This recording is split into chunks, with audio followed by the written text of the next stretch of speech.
Madame le maire, chers collègues, la délibération qui nous est soumise est l'occasion de nous pencher sur la situation du commerce lillois et particulièrement celui du Vieux-Lille, dont vous savez qu'il m'est aussi cher que le patrimoine et les toilettes publiques, à chacun son inventaire à l'après-vert. Outre les désordres bâtimentaires, les difficultés d'accès et l'appauvrissement de la clientèle par la crise que nous traversons, il semble acquis que la dégradation régulière de la civilité publique nuit à la prospérité des commerçants et principalement des petits commerçants dépourvus de moyens de lutte contre les incivilités. Lorsqu'à titre d'exemple, la presse locale narre la vague de crevage de pneus rue Gustave Jonquet, phénomène récurrent qui ne semble pas lié à un groupuscule autophobe radicalisé, on imagine volontiers qu'une éventuelle impunité au long cours aura un effet désastreux sur l'attractivité de cette artère, en l'occurrence non commerçante. D'autres axes, cette fois mixtes, font face à la dégradation de la civilité.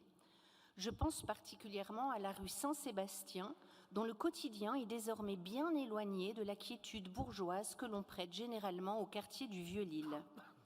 Notre collègue, M. Menot, a dûment été informé par une élue de quartier, de façon circonstanciée, de la présence depuis quelques semaines d'une personne en détresse psychologique qui dort sur un trottoir et défèque sur l'autre, sans que les déjections n'aient été nettoyées, si ce n'est par les habitants eux-mêmes, depuis la réponse adressée à la conseillère de quartier.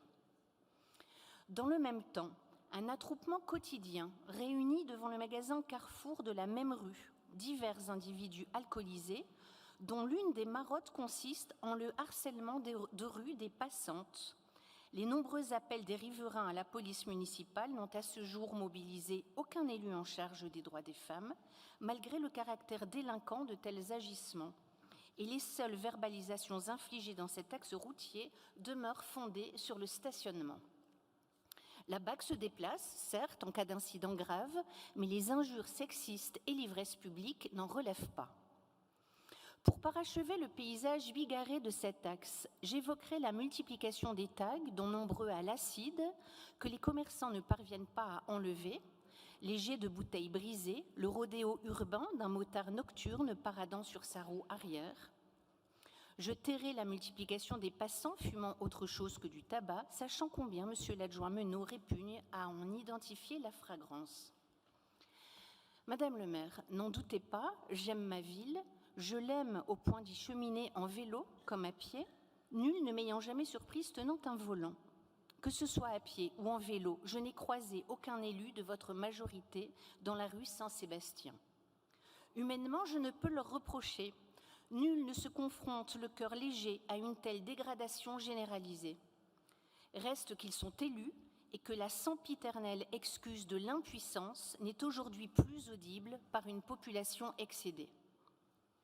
Seules les rues Princesse et Royale, la Grand Place et ses artères les plus proches semblent faire l'objet d'une attention de chaque instant en matière de propreté publique, ce que déplorent les voisins qui ont le sentiment d'être ségrégés au profit d'un hypercentre touristique.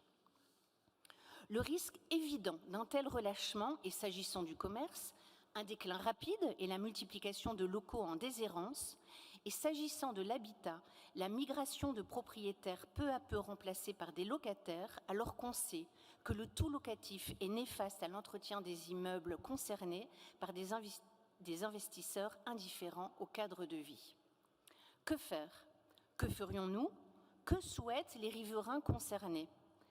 Qu'il soit demandé aux agents de la surveillance de la voie publique, les ASVP, de mettre à profit leur ronde verbalisatrice pour veiller à la civilité publique dans l'accomplissement de leur mission de surveillance et de prévention des règles relatives à la sécurité et à la salubrité publique. Par exemple, la lutte contre les bruits de voisinage, article R 571-92 du Code de l'environnement, compétence méconnue des ASVP dont on peut regretter qu'elles ne trouvent pas à se déployer dans d'autres quartiers bruyants et festifs.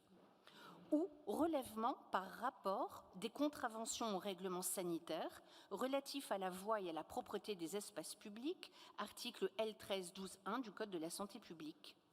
que la balayeuse accomplisse son office, que les tags soient effacés et que la majorité municipale mette tout en œuvre pour que soit assuré le respect du droit fondamental à la sécurité, qui, rappelons-le, est décrit par l'article L. 111-1 du Code de la sécurité intérieure comme étant l'une des conditions de l'exercice des libertés individuelles et collectives, les collectivités territoriales y étant associées au terme du 3e alinéa du dit article.